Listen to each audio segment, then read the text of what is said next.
Hi, this is Tammy. I do math for coffee, and today I'm going to show you how to graph compound inequalities.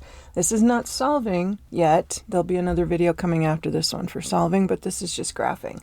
So first off, what is a compound inequality? It's like if you take two inequalities and you combine them using the words and, or, and they do look a little different depending on how you are combining them. So if a number is greater than or equal to 3 or less than -4, it looks like this in symbols, and then I'm going to graph it on the number line. So this is what it looks like in symbols. Pretty straightforward. X greater than or equal to 3 or x less than -4. But when you graph it, it's like two separate inequalities, and we're going to graph them on the same number line. X greater than 3 is here with a closed circle because you could land on it, and x less than -4 down here with an open circle and going that direction. It's open circle because you can't land on it.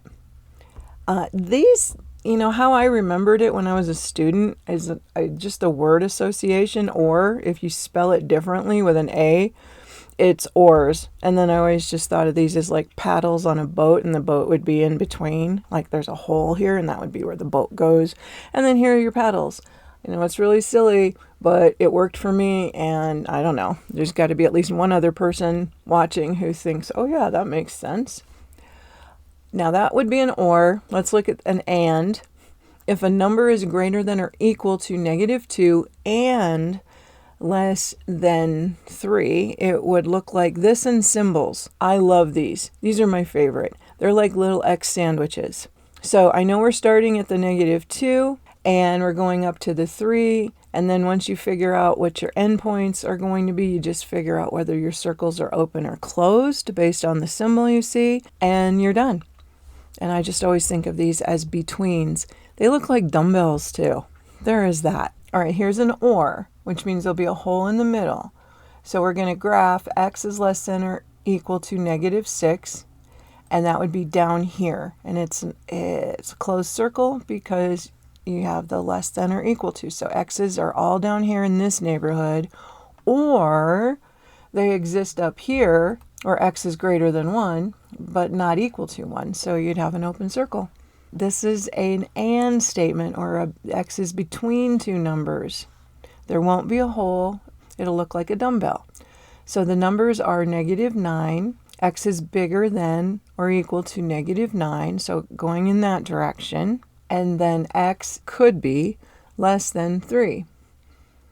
So it'd be in that direction. So your final answer would be combining these two and would look like that. You make sure you've got your circles open or closed depending on the symbol. All right, one other skill I want you to have is looking at a graph and being able to tell me what the compound inequality is from looking at the picture. This is obviously an or. Maybe it's not so obvious yet, but to me it's an or because I think of the paddles, but there's a hole in the middle. And this looks like x is in the neighborhood that's smaller than -6, but not equal to -6. So I just write that down. Hole in the middle means it's an or. And then I have x greater than -2, but not equal to -2. That would be what I'm looking for in symbols. Do another one.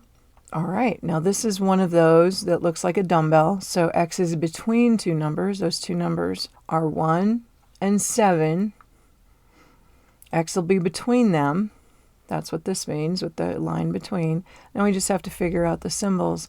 X cannot actually land on the 1, so I know that x is greater than, but not equal to that 1, because it's over here in between, bigger than the 1.